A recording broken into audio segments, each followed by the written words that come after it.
Okay, welcome to this video, and in this video we'll be looking at key soft skills for workplace success. Key soft skills for workplace success, right? We're going to be looking at some of the soft skills. Like I said, this doesn't cover all the soft skills. You probably want to do more research to find out most or all the soft skills there is, and the ones that really apply to your own work and your place of work. All right, so quickly, the first skill we're looking at is communication skills, right? The ability to express ideas clearly and effectively through verbal, non-verbal, and written means. All right, this is the first skill you want to pay attention to. Your ability to communicate, your ability to express yourself, both verbally, non-verbally, and by written means. Right? Whether you're communicating yourself with words, you're communicating yourself with communicating with actions, or you're communicating via text. That is, emails, emails, text messages, and all of that. The ability to communicate is a very vital soft skill that you want to pay attention to. Right? Now let's look at some components of, communication skills. The first is active listening. The ability to listen when people are speaking, the ability to listen and understand what the person is even saying. When you read that text, the ability to receive it and understand what the person was saying clearly.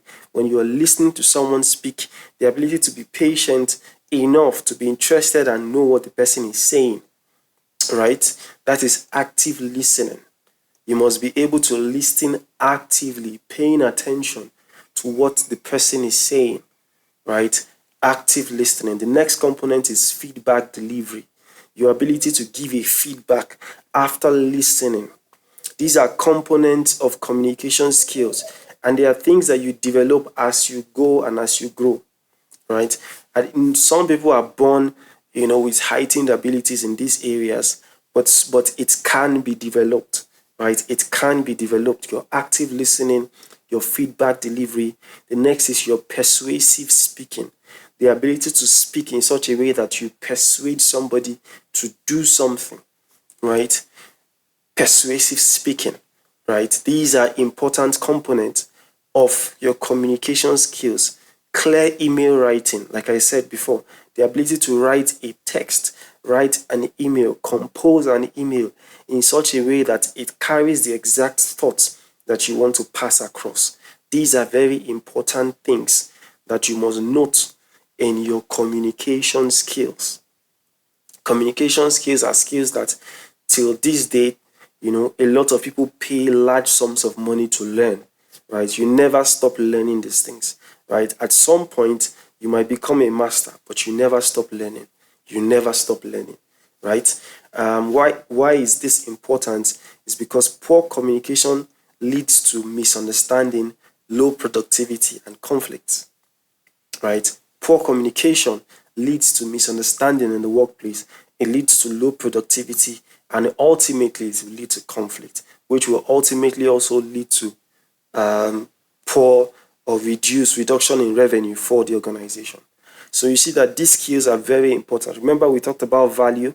What value are you bringing to the workplace, right? Because at the end of the day, value is seen in monetary terms. And so if your poor communication skills leads to a reduction in revenue for the organization, then you are more of a liability than an asset, right? So these are things you want to work on.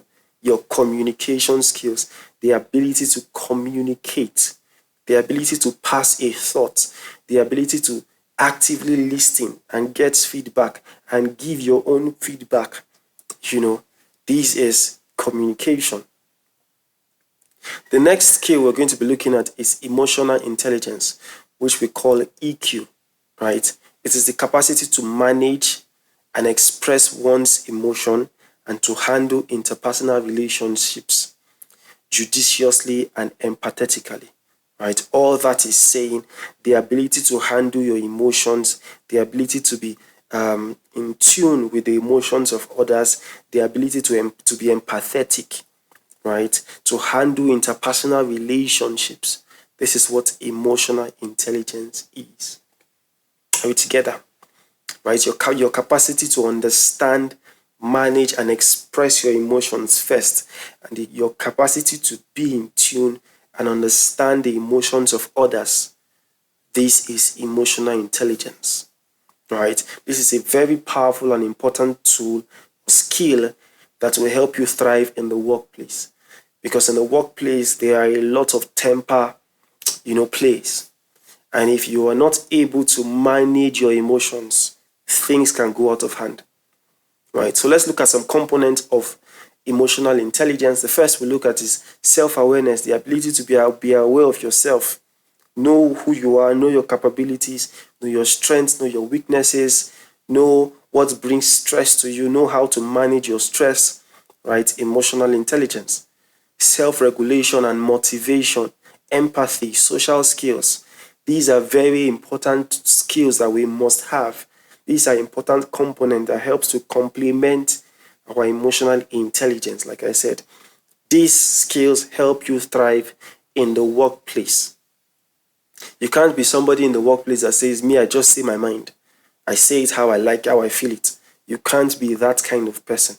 You have to be empathetic. You have to know how to communicate in such a way that you can both validate the feelings of the next person, but still communicate your thoughts.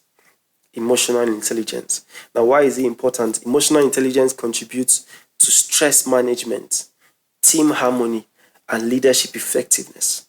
If you're somebody who can manage your emotions, right, you are going to be somebody who contributes to team harmony, stress management, not just for yourself, but also for your team members. And it will also speak well in your leadership position or in your leadership potential. All right, so this is something to look at.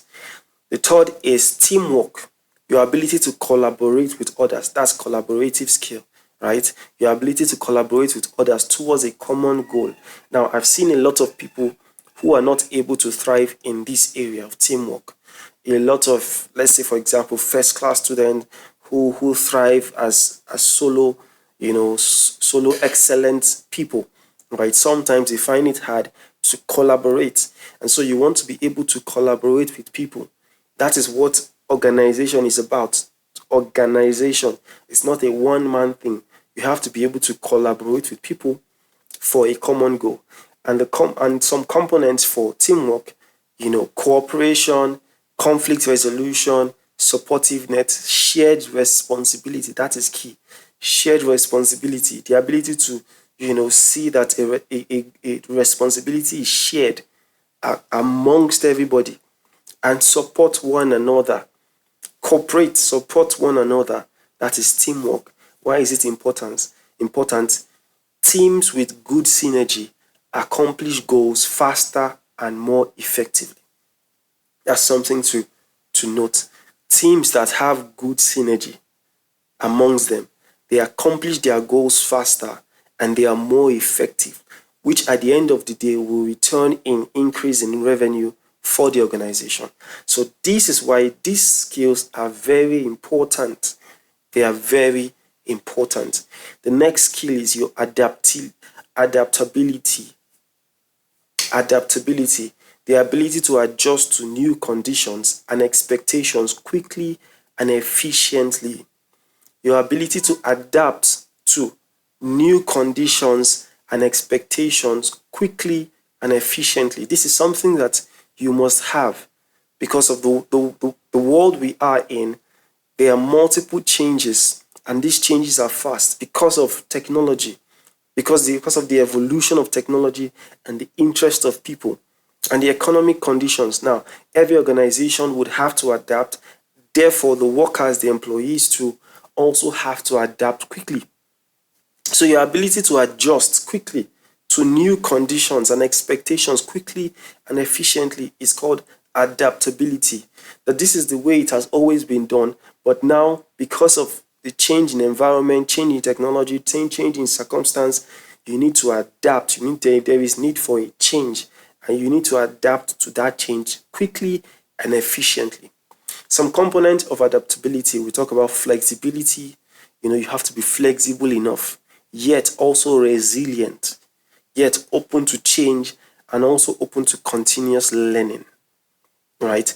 Also open to continuous learning, flexibility, resilience, openness to change, and then continuous learning.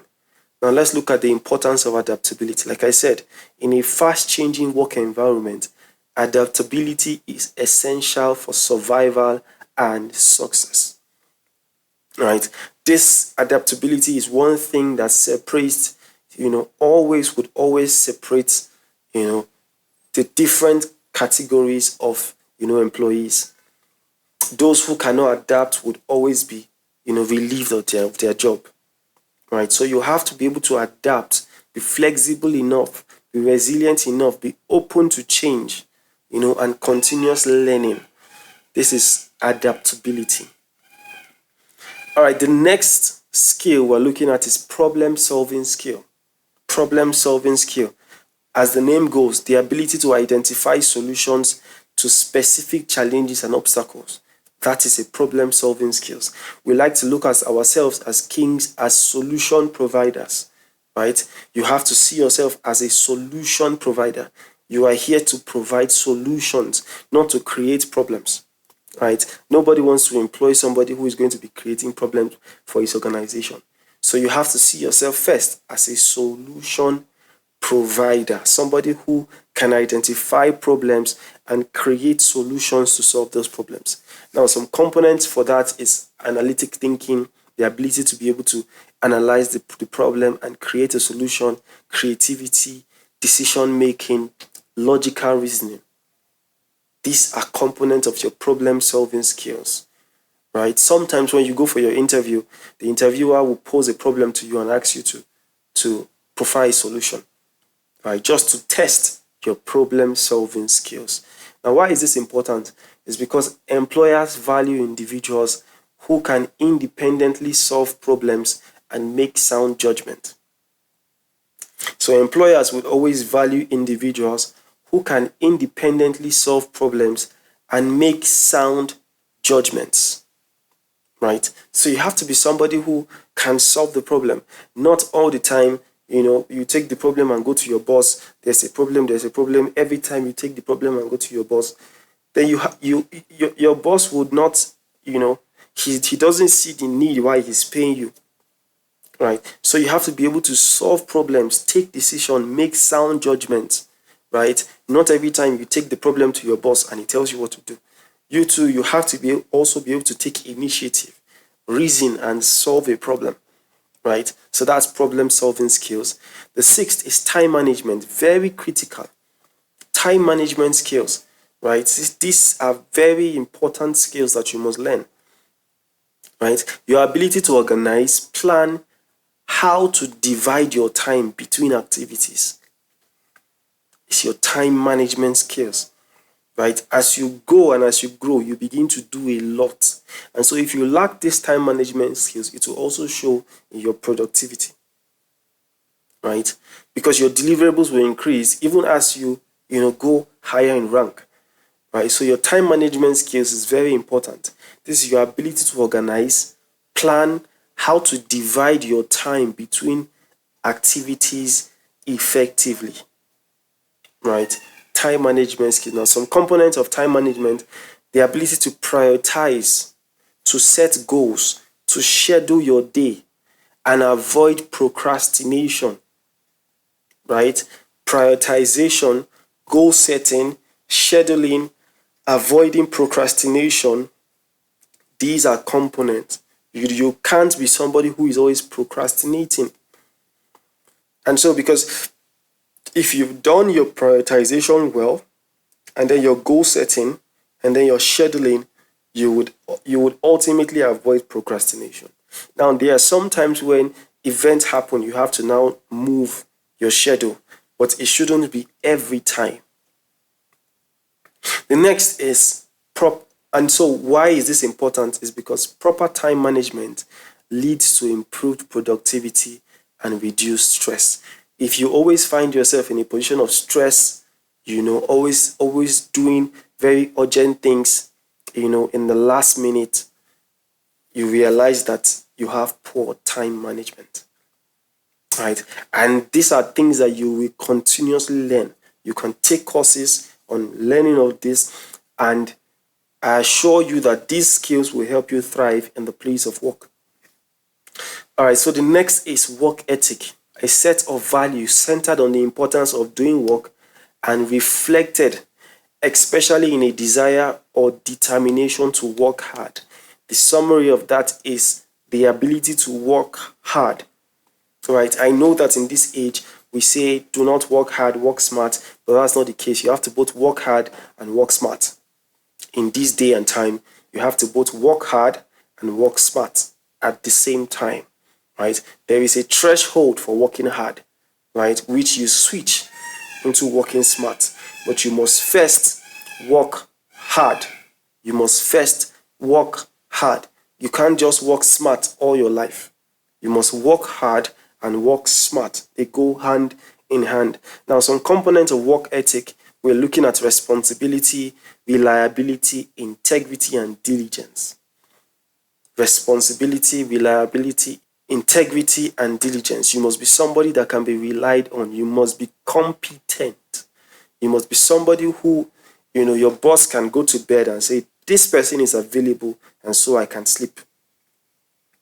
Work ethic, right? Why is this important? A strong work ethic builds trust and makes an employee indispensable. You see that now? That's the difference. Indispensable. A strong work ethic will build trust, competence, and make you indispensable. Right? There are some people that, when it comes to the position, the point of letting them go, it's not a tough decision because they're easily replaceable. But there are some that when it comes to the position of replacing them, it's difficult because of how reliable they are, because of how responsible they are, because of how indispensable they are. So you want to be that kind of employee that can be relied on. So you have to work on your work ethic. The last for this model is your leadership skill. Leadership skills. Everything rises and falls on leadership, right? So you want to develop your leadership skills. And you cannot be somebody who always shies away from leadership positions. How then can you work on your leadership skills, right? From personal leadership, organizational leadership, and in the King Leadership Network, we talk about citizen leadership, right? So you want to build your leadership skills. Leadership here is the ability to guide, influence, and inspire others to achieve a common goal. As simple as that. The ability to guide, influence, and inspire others to achieve a common goal. That is leadership. You want to develop your leadership skills, right? Leadership is the intersection between vision and influence, right? The ability to guide, influence, and inspire others to achieve a common goal. Now let's look at some components of leadership. We talk about vision, motivation, delegation, decision making, accountability. There are many, but you want to start developing your leadership skills now, right? Take that leadership course. Take those courses. Volunteer. Find yourself in leadership position. Take on responsibilities. That is how you develop your leadership skills. Why is this important? Leadership isn't limited to managers. Anyone can demonstrate it through initiative and influence, right? What that is saying is that you don't have to wait until you are given the leadership position before you demonstrate leadership abilities, right? In fact, it's because your employees have seen you demonstrate leadership abilities. That is why they will even give you a leadership position, right? Nobody will give you a leadership position so that you can start demonstrating.